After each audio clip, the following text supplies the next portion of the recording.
Kami bersyukur saatnya merenungkan kitab 2 Korintus. Kami mohon belas kasihan anugerah-Mu Bapa, supaya kami mengerti dan menghidupi firman Tuhan. Dalam nama Tuhan Yesus kami berdoa bersyukur. Amin.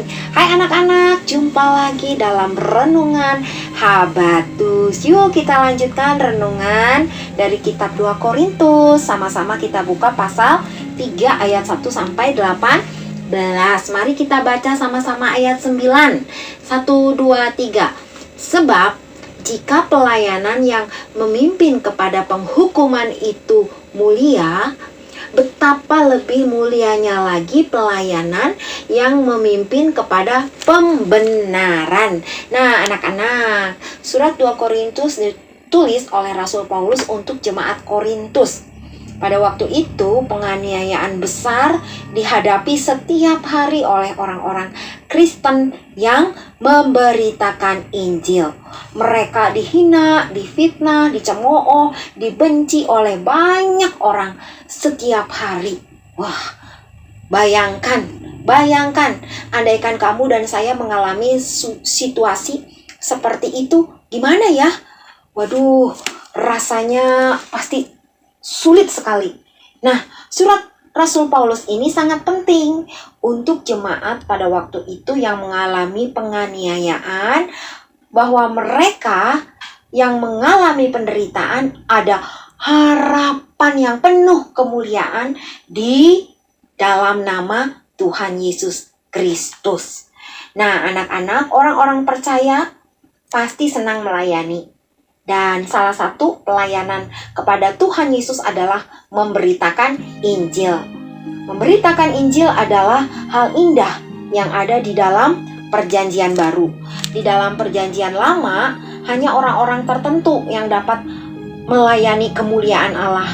Karena dosa manusia dan kekudusan Allah yang agung menyembunyikan kemuliaan Allah dari pandangan manusia.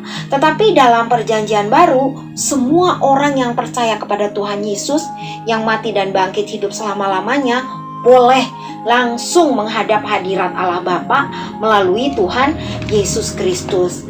Kita yang sudah percaya dapat melihat dan mengalami kemuliaan Allah dengan jelas dan sepenuhnya di dalam Tuhan Yesus Kristus. Tidak ada yang ditahan dari kita, karena Tuhan Yesus Kristus membersihkan sepenuhnya diri kita dari dosa-dosa yang mengerikan. Nah, kita dapat datang kepada Allah di mana saja, kapan saja.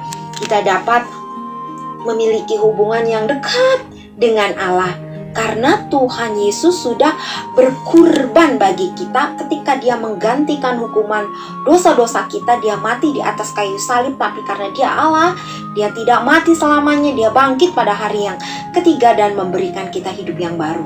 Nah, anak-anak, inilah pelayanan yang agung, mulia yang kita lakukan dalam hidup kita.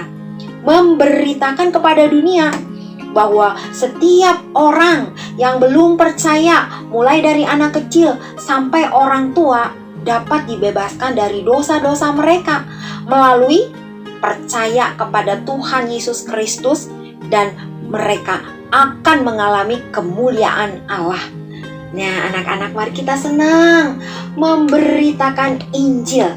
Ini adalah pelayanan yang mulia. Mari kita setia sampai Tuhan Yesus datang kembali. Nah, besok nih kita akan merayakan, mengingat kembali Tuhan Yesus yang naik ke surga. Tetapi Tuhan Yesus tidak meninggalkan kita loh selama-lamanya. Dia tidak meninggalkan kita. Dia akan datang kembali. Mari kita senang memberitakan Injil. Nah, buat anak-anak yang belum percaya kepada Tuhan Yesus, jangan tunda lagi ya. Hari ini, saat ini, sekarang juga percayalah kepada Tuhan Yesus Kristus. Yohanes 14 ayat 6, kata Yesus kepadanya, "Akulah jalan dan kebenaran dan hidup. Tidak ada seorang pun yang datang kepada Bapa kalau tidak melalui aku." Puji Tuhan. Selamat hari kenaikan Tuhan Yesus, anak-anak. Tuhan Yesus memberkati. Mari kita berdoa. Kami bersyukur karena anugerah Tuhan yang begitu agung, begitu mulia, kami boleh mengalami pelayanan yang mulia dan agung, yaitu memberitakan Injil. Kami yang sudah percaya, tolonglah, berbelas kasihanlah, supaya sejak kecil kami senang memberitakan Injil. Pakailah hidup kami untuk memuliakan-Mu Bapa dan menjadi berkat bagi sesama kami. Ampuni jika kami masih melakukan dosa. Dengarkanlah doa permohonan kami yang kami naikkan dengan ucapan syukur di dalam nama Tuhan Yesus Kristus, Juru Selamat kami sampai selama-lamanya. Amin. Habatus hidupku bagi Kristus.